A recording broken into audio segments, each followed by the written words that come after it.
శ్రీనివాసరావు గారు చెప్పారు, వాళ్ళు ఒక 5 డిమాండ్లతో సీఎస్కు నోటీస్ ఇచ్చారు తెలంగాణ ఉద్యోగుల జేఏసీ నుంచి. ఇటు మీరు ఆర్టీసీ జేఏసీ అయితే ఆల్రెడీ సమ్మె బాట పట్టారు, రేపటి నుంచి ఇంకా ఉధృతం చేస్తూ అంటున్నారు. అటు పొన్నం ప్రభాకర్ మాత్రం ఈ సమ్మె వెనుక హరీష్ రావు ఉన్నారు, లేదంటే బీఆర్ఎస్ పార్టీ ఉంది, ఇది రాజకీయ ప్రేరేపితం అని చెప్తున్నారు. అప్పుడు 41 రోజులు ఆగారు కేసీఆర్ హయాంలో, ఇప్పుడు 4 రోజులు 4 వారాలు ఆగలేరా అంటూ ఆయన మిమ్మల్ని స్ట్రైట్గా ప్రశ్నిస్తున్నారు. ఏం చెప్తారు?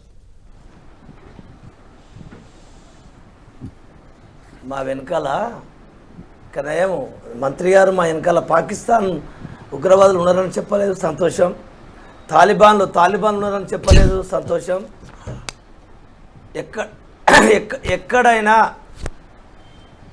బీఆర్ఎస్ ప్రభుత్వానికి బీఆర్ఎస్ నాయకులు కానీ బీఆర్ఎస్ పార్టీ వాళ్ళు కానీ మాతోని సంచరించినట్టు, మేము వాళ్ళ దగ్గరికి పోయినట్టు, వాళ్ళు మా కార్యక్రమాలలో పాల్గొన్నట్టు ఏమన్నా రుజువులు చూపెడతారండి? ఒక్క ఫోటో చూపెట్టండి.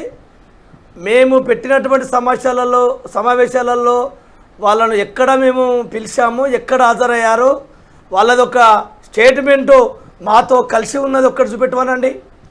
ఎందుకు మా మీద వాళ్ళ పేరు చెప్పి వీళ్ళ పేరు చెప్పి మా వెనుక ఉన్నది స్వచ్ఛమైన ఆర్టీసీ కార్మిక వర్గం. మా కార్మిక వర్గం నుంచి ఆవేదన నుంచి దుఃఖాల నుంచి కన్నీళ్ళ నుంచి పుట్టినటువంటి ఈ ఉద్యమాన్ని వేరే వాళ్ళ ప్రేరేపితంగా దాన్ని బదలాయించే ప్రయత్నము ఈ ప్రభుత్వం మానుకోవాలని చెప్పేసి మన రవాణా శాఖ మంత్రి వారికి నేను కోరుతా ఉన్నా.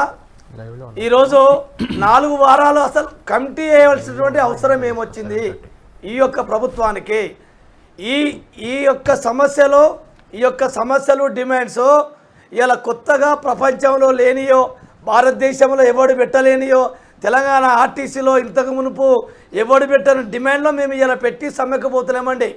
ఈరోజు 2019 సంవత్సరం కానుంచి మొదలు పెడితే బీఆర్ఎస్ ప్రభుత్వం హయాంలో 53 రోజుల సమ్మె కానుంచి మొదలు పెడితే ఇప్పటి వరకు ఉన్నటువంటి సమస్యలే అవే ముందు పెట్టాం తప్ప ఏ ఒక్క